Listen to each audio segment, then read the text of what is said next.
He had dived into this mountain lake hundreds of times.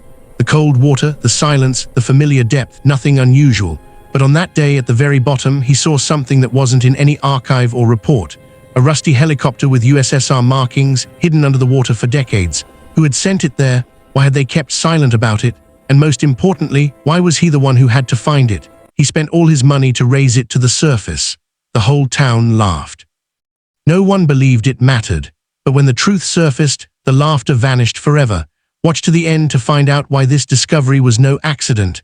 Write in the comments where you're watching from and subscribe so you don't miss new stories. Morning in the Ural Mountains began slowly. Mist spread over the icy water. Pines stood motionless, and the lake seemed like a black mirror, hiding more than it reflected. For most residents of the small settlement at the foot of the ridge, this lake was just part of the landscape. Cold, deep, dangerous in winter and useless in summer. For Alex Thompson, it was a refuge. Alex was 42. He was a tall, lean man with angular facial features and short-cropped dark hair streaked with gray. His skin was rough, weathered, as if the mountains had left their own marks on him. His face held eternal restraint, as if emotions had long learned not to rise above his eyes. His eyes were heavy, like those of people who had seen too much and too soon. He rarely smiled, not because he was angry or cold, but simply because he saw no need. In the past, Alex had been in the military, not a newspaper hero, not a name in parade reports. He served in a unit that wasn't spoken about aloud. Several years ago, during an operation that officially never existed, he lost comrades. After that, his life seemed to shrink. He didn't drink, didn't throw tantrums, didn't tell stories, he just left. His service ended, but the war stayed inside. The only place where memories lost their power was the water. Below the surface, sounds, faces, questions vanished. Only breathing and depth remained. Alex lived alone in a small house near the shore.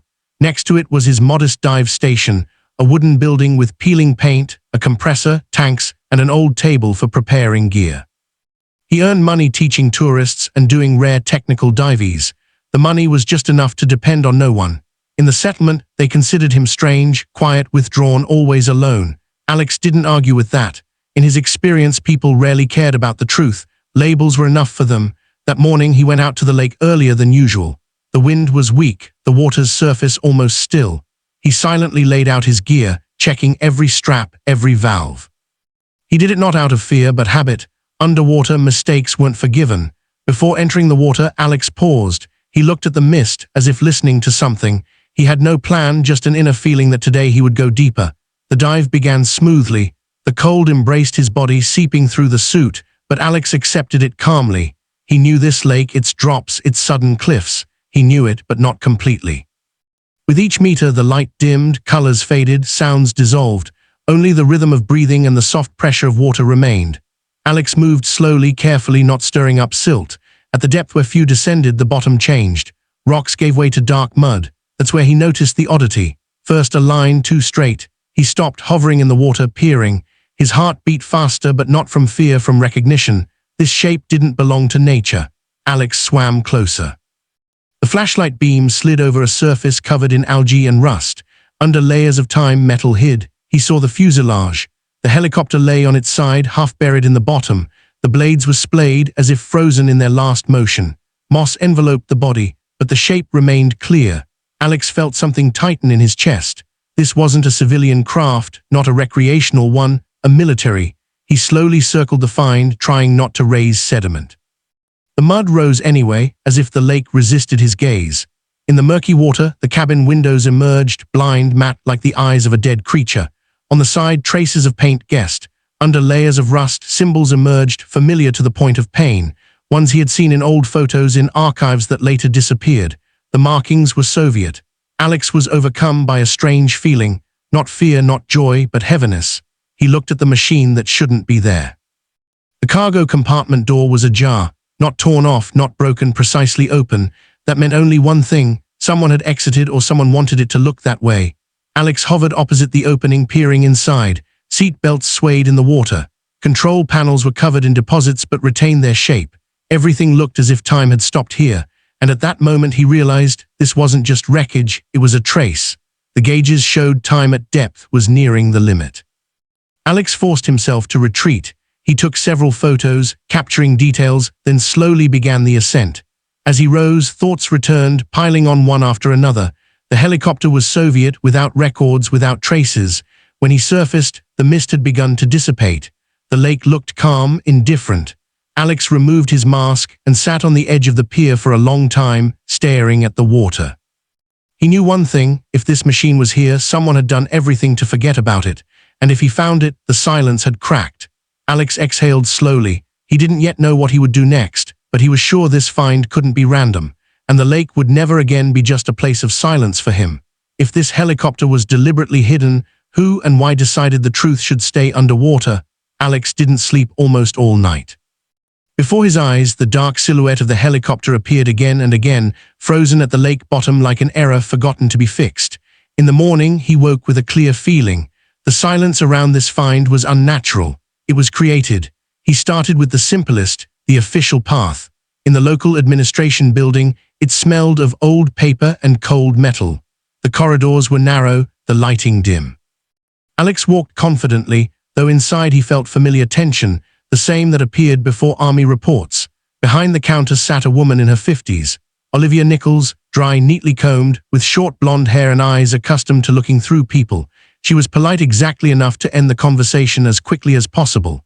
Alex showed the photos, calmly explaining where and how the find was made. Olivia Nichols glanced at the screen briefly, as if she had seen something similar before. "There's nothing like that in our archives," she said without pause. "Nothing at all," Alex clarified. "Nothing." He asked to check military records. The answer was just as quick. "Archives from the Cold War period in this area are partially lost." The phrasing was too smooth. Alex stepped out onto the street feeling like he had hit an invisible wall. He hadn't expected help, but not such emptiness either. In the settlement, news spread quickly. By noon, almost everyone knew about his visit. In the shop by the pier, two men laughed loudly, discussing Soviet ghosts and the diver's imagination. Alex passed by without joining the conversation. The mockery didn't touch him directly. What affected him more was that no one even tried to check. People preferred a simple explanation. He had been underwater too long. In the afternoon, Alex headed to the library. The old stone building stood a bit aside from the square, as if it had avoided attention itself. Inside, it was cool, smelling of dust and old bindings. Behind the counter sat Mary Stevens, an elderly woman with a slender figure, grey hair in a bun, and soft but attentive eyes. She had worked here for decades and knew the settlement's history better than any document. Alex explained his interest carefully, not mentioning the helicopter right away. He asked about closures, exercises, strange events from past years. At first, Mary Stevens smiled politely, answering evasively, but when Alex mentioned the temporary airspace closure, her hands froze. She was silent for a long time, then stood and disappeared into the back room. She returned with a thin folder yellowed with time. Inside were clippings from regional Soviet-era newspapers. Most were ordinary, weather, agriculture, competitions, but one notice stood out immediately. A small article reported a temporary flight restriction in the mountain lake area due to technical exercises. No dates, no details, no follow-up. They didn't ask much about it back then, Mary Stevens said quietly, and rightly so. Alex raised his eyes. There was no fear in her voice. Rather weariness. She added that in those years, people heard night flights, saw lights over the water. Then it all stopped, and no one spoke of it anymore. He left the library with the folder under his arm and a heavy feeling inside. The more he learned, the more obvious it became. The emptiness in the documents wasn't random. That evening, Alex sat at home, spreading out photos, the clipping, and his notes. He marked dates, matched facts, but the logical chain broke at one point, where the incident should have been. No crash, no victims, no reports. That doesn't happen. His military experience suggested, when too much is missing, it means it was removed. Alex felt familiar tension rising inside, the same he had tried to drown for years. He remembered the faces of those who didn't return from the nameless operation. Back then, they said, nothing happened. He realized he faced a choice: accept the silence or break it. The next day, he started asking directly, carefully, without pressure. The elders, fishermen, those who had lived here in Soviet times, most brushed it off, some laughed.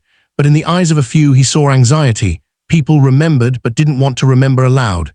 They advised him to leave the past alone. They said such things don't just disappear. Alex returned to the lake every evening. He looked at the water and understood.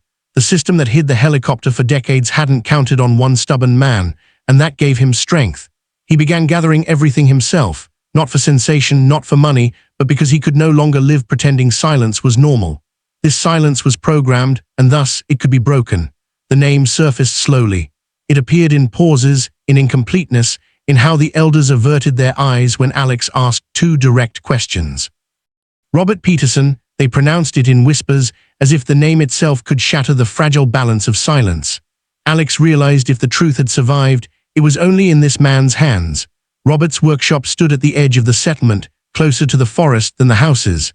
A low building of grey concrete blocks, a roof of rusty iron, a door scratched by time. Inside, it smelled of oil, hot metal, and dust, the smell of work that recognizes no holidays. Robert Peterson was a man in his 70s, short, stocky, with broad shoulders that even in old age retained traces of strength. His face was etched with deep wrinkles, like metal long under stress. Grey hair stuck out in all directions. His beard was short and stiff. His hands were heavy, with machine oil ingrained in the skin. Such hands don't write reports. They fix what can't be replaced. He worked silently, not lifting his head when Alex entered. Only by how he slowed his movement could one tell he noticed the guest. "You're about the helicopter," Robert said before Alex could speak. The tool fell from his hand and hit the concrete with a dull clang. In that short sound, there was more truth than in all the administration's refusals. Alex described the find calmly, without drama. Depth, body markings, ajar door. He spoke, watching Robert's face. With each word, the old man seemed to shrink inside. Robert sat on a stool slowly, like a man suddenly too heavy to stand. "I hoped it would stay there," he said quietly. Robert admitted the helicopter was Soviet, not serial, experimental. It was created for flights in conditions where ordinary equipment failed, cold, mountains, storm winds. The project had no official name, only a number and a top-secret stamp. Many years ago, one night, the helicopter took off from the nearest test site. The flight was a test. No witnesses, no right to error. An error happened. What exactly went wrong, Robert didn't know or didn't want to say. He only said the machine lost control and headed to the lake. Communication broke. In the morning came the order, "Don't search, don't raise, don't record." They said, "Let the lake take it," Robert uttered, staring at the floor. Alex felt something cold click inside. He knew this language of orders too well. The language where human lives turn into lines, then into emptiness. Robert looked at him directly for the first time. There was no threat in his gaze, only weariness. "Do you understand what you're doing?" he asked. "Raising it means awakening what slept for decades." He warned Alex. Those who once decided to erase this story don't like reminders of the past, even if the past has long changed flags. Alex was silent. He felt familiar pressure, the same that preceded every decision in the army when there seemed no choice. But that's when it appears. "If they decided to bury the truth back then," he said finally, "then someone has to dig it up." Robert looked at him long, then nodded. It wasn't agreement, rather recognition of inevitability. When Alex left the workshop, the evening air seemed especially cold. He knew after this conversation there was no way back. The lake waited. And the truth too. If the order was given to destroy the memory itself, who today is still interested in the helicopter staying at the bottom forever? Alex made the decision quietly, without solemn words, without promises to himself. Simply one morning he looked at the lake and understood. If he backs down now, he'll back down all his life. He started with money. Savings he had set aside for years went first. Then personal gear, spare tanks, rare tools, even the old dry suit with which he had done dozens of complex dives. Each sale felt like parting with part of himself, but Alex didn't hesitate. Money was just a means, silence was the enemy, soon everyone knew. In the settlement they called him different things, mostly crazy. "Thompson's gone completely mad," they said in the store, pulling Soviet scrap from the bottom. "Thinks he'll find gold." They laughed at the pier. Alex passed by as if he didn't hear, but the words caught up anyway. They didn't wound, they wore down. People didn't see a man with determination in him. They saw a strange diver digging in a past no one needed. When the first piles of equipment appeared on the shore, ropes, inflatable lift bags, winches, the laughter grew louder. Now it was a spectacle. Officials activated too. Checks followed one after another. Papers, permits, questions without answers. No one directly forbade his work, but every step required new signatures, new explanations. Everything was done slowly, viscously, as if someone deliberately dragged out time. Alex understood. This was a continuation of the same silence, just in another form. The first lift attempts failed. Underwater, the metal proved weaker than he calculated. Corrosion ate the attachments. When the lift bags began creating pressure, the body creaked plaintively. One element cracked, and Alex instantly released the load. He surfaced angry but alive. On the shore, someone applauded mockingly, someone filmed on phone, someone shook their head. The second attempt was worse. During another dive, Alex noticed an unstable bottom section too late. Mud and rocks shifted suddenly. A murky wave covered him. Visibility vanished. Pressure pinned him to the bottom. For a moment, he understood how easily it could end right there, without witnesses, without report. The lake knew how to keep secrets. Alex escaped by miracle. On the surface, he shook. Not from cold, from realizing how close he came to the edge. That evening, Robert Peterson came to him. The old man appeared without warning, as if he didn't want anyone seeing him near Alex. He was the same, stocky, silent, with a face life had left too many marks on. Robert said nothing right away. He just sat, looked at the diagrams, damaged ropes, calculations. "You're pressing the wrong place," he said finally. "The load goes to the weak spot." He began explaining briefly, precisely, where the body is stronger, where metal holds, where to distribute weight differently. This was help unasked for but desperately needed. Alex understood. Robert was breaking his own vow of silence and doing it knowingly. With each new attempt, the work became more dangerous. Metal resisted. The lake seemed to test his patience. Money melted, laughter didn't subside. Mockery peaked the day before the decisive attempt. A crowd gathered at the pier. People no longer hid irony. "Well, hero," someone shouted. "Found treasure, you'll give up tomorrow," another said confidently. Alex listened silently. He had already made the main decision. He knew even if he lost everything, he wouldn't return to the old life where silence dictated rules. That night he sat by the water long. The lake was calm, almost gentle. He thought of comrades left in the non-existent operation, how easily the system erases the inconvenient. "Not this time," he said aloud. He was ready to lose money, reputation, even safety. He wasn't ready to lose the truth again. If he fails next time, will the silence become final? Or will the truth still find its way up? The morning turned out eerily quiet. The lake lay still, like polished glass, reflecting the gray sky and dark mountain silhouettes. Even the wind, usually wandering between rocks, seemed to hold its breath. Alex understood immediately. Such peace is rare and doesn't last long. He stood on the shore, checking equipment one last time. His hands moved confidently, almost automatically, but inside everything was tense to the limit. Over the last week, he stopped counting sleepless nights, bruises, money losses. Only one thing remained. That day, the lift system was assembled from everything he could get. Inflatable bags, reinforced ropes, temporary fasteners. It looked rough but functional. Robert Peterson stood a bit aside, leaning on an old crate. His face was grim, focused. He said almost nothing but watched every move with his eyes. On the shore, people had already gathered, more than before. Some came out of curiosity, some to laugh one last time, some just because they felt something important would happen today. Conversations were quiet, cautious, as if a loud voice could scare off luck. Alex donned his mask and went underwater. At depth, everything looked different. The flashlight beam picked out familiar fuselage outlines. The metal was dark, eaten by time, but still intact. Alex secured the last elements, checked tension. His heart beat evenly, like before a complex operation. When he signaled up, the lift bags began filling slowly. At first, nothing happened, then the mud around the body trembled. Thin streams of dirt rose up, as if the lake reluctantly released its prey. Alex felt a slight vibration, almost imperceptible but real. He increased pressure carefully, counting seconds. The body creaked. The sound passed through the water, echoing in bones. And suddenly the helicopter shifted, just a few centimeters, but enough. Decades of immobility ended. Mud parted, releasing dark clouds. Metal rose slowly with resistance. On the surface, no one understood at first what was happening. Then the water bulged. An edge of the body appeared, dark, rusty, unreal. The crowd fell silent. When most of the fuselage showed from the water, a wave of whispers rolled along the shore. Laughter vanished. People looked in disbelief. Before them rose not just iron, history rose, one they had grown used to considering fiction. Alex emerged from the water, breathing heavily. His legs trembled, but he held. He saw faces on the shore change. Irony gave way to fear and fear to respect. The helicopter floated higher. Water streamed off it in torrents, exposing details, and then markings became visible, Soviet, clear, undeniable. The serial number, barely discernible under corrosion layers, spoke for itself. This was proof words couldn't dispute. Robert approached closer. His eyes were fixed on the number. In them read not relief but sorrow. "So truth," he muttered. Alex dropped to his knees right on the shore. Strength left him swiftly. His whole body ached. His hands cramped, but inside was strange calm. He had done what he must. The truth no longer belonged to the lake.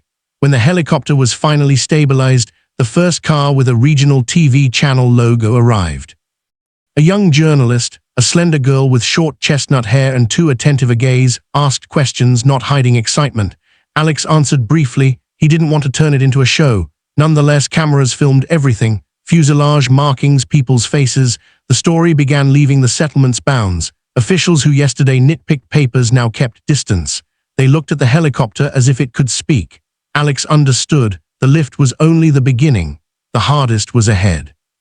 He had pulled the truth into light, but now it became others. They would want to take it, rethink it, rewrite it. He looked at the lake. The water was calm again, as if nothing happened. But Alex knew under this calm always hides depth, and the monster raised from the bottom can't be returned. Rain fell without break for the third day. It didn't pour, it pressed. Heavy clouds hung over the mountains, as if the slopes pulled the sky down. Water streamed over stones and needles, gathered into flows that grew hourly until one day they broke loose. Alex heard the first messages at night. By morning they turned to alarm. In the neighboring valley, across the ridge, a powerful landslide occurred. Earth slid like alive, sweeping roads, breaking retaining walls, blocking the only exit. Several houses ended on cliff edges. People were stuck. Roads vanished. Communication worked intermittently. Ground services couldn't pass. Mud and stone blocked everything. Rumors flowed to the settlement. Some spoke of children left without help, some of elders who couldn't leave homes. Alex listened silently. He knew what such situations looked like when minutes become decisive. Modern rescue helicopters should have flown from the regional center, but weather delayed them. Gusty wind, low clouds, too dangerous. Alex stood by the hangar, looking at the machine raised from the lake bottom. The body still bore traces of rust and mud. This wasn't a museum exhibit or heroic symbol. This was equipment made for worst conditions. He understood it immediately and understood one more: can't wait. In the hangar were Paul Smith, an electrical engineer in his 60s, tall, thin, with gray hair and attentive eyes behind glasses. He was taciturn, accustomed to checking everything twice. His calm rested on experience of industrial accidents he had seen before. Robert Peterson appeared nearby. The old man was grim. His hands trembled, not from age, from realization. "It was built for this," he said, looking at the helicopter. "For such days." Alex nodded. He felt familiar tightening in his chest, not fear, responsibility. He knew the machine was restored only partially. He knew the risk, but he also knew otherwise people might not wait for help. Preparation took less than an hour. Fuel, ropes, first aid kits, straps. Paul checked electrics. Robert, attachments and power nodes. They didn't argue. In such moments, arguments vanish. Alex sat in the cockpit. His hands lay on controls as if always there. He closed his eyes for a second and saw faces of comrades from that operation not to be spoken of. He opened his eyes. The engine came alive dully, heavily. Blades began rotating. When the helicopter rose, the settlement froze. No one applauded. People just watched, not breathing. The machine, considered scrap, rose into the sky under rain. The flight was rough. Wind hit from side, rain lashed glass. Mountains approached too fast. Alex held course, constantly adjusting altitude. He felt the machine, its resistance, its strength. In the valley opened a picture of destruction. Mud flow tore the slope. Houses stood crooked like drunk. People waved arms, shouted. Their voices drowned in wind noise. Alex didn't land. Soil was unstable. He hovered and lowered rope. First lifted a woman with child, Helen, in her 30s. Slender with wet blonde hair, clutching her 8-year-old son. The boy trembled but didn't cry. When pulled into cockpit, Alex saw in woman's eyes not panic, gratitude. Flights went one after another, people lifted from roofs, debris, narrow ledges. Alex returned without fully shutting engine. Time lost form. Only approach, lift, retreat remained. At one moment, wind shifted sharply. Machine rocked. Alarm signal flashed on panel. Alex sharply veered helicopter aside, barely scraping slope. For a second, seemed thrust wouldn't suffice. In the settlement later they'd say at that instant everyone stopped breathing. Alex held the machine. Engine howled, body shook but held. He exited danger zone, only then allowing exhale. Last was old Nicholas Andrews, heavy, slow, with face furrowed by time. When securing him, house beneath began sinking. Mud surged down. Alex gave maximum thrust. Machine sagged and leveled. They gained altitude meters from collapse. When helicopter finally landed on safe pad, Alex didn't immediately shut engine. He sat gripping levers, feeling adrenaline slowly release. The machine, forgotten for decades, did what it was created for. When modern rescuers arrived, Alex no longer flew. Fuel and strength were exhausted. He stood by helicopter, wet, tired, but alive. The past returned and proved needed. Morning after storm came quietly, almost timidly. Mountains stood damp and dark, as if tired of own fury. The lake became smooth again, reflecting sky so calmly as if it hadn't recently held secret and fear. The settlement woke different. People left houses slowly, looking around as if checking if world was in place. Now, with danger receded, it became clear how close everything came to edge. And in this new view of reality, there was place for Alex Thompson too. They no longer looked at him as strange diver. In people's eyes appeared restrained gratitude, not loud, not showy, real. Men shook his hand firmer than usual. Women nodded with respect. Children pointed at helicopter and whispered as if about living being. Alex accepted it silently. He didn't seek recognition and didn't know how to handle it. Everything that happened hadn't settled inside yet. He felt fatigue, deep and calm, like after a long journey. A few days later, regional authorities' representatives arrived in settlement. Their behavior differed from before. Sharpness gone, formal coldness left. Conversation became cautious, almost respectful.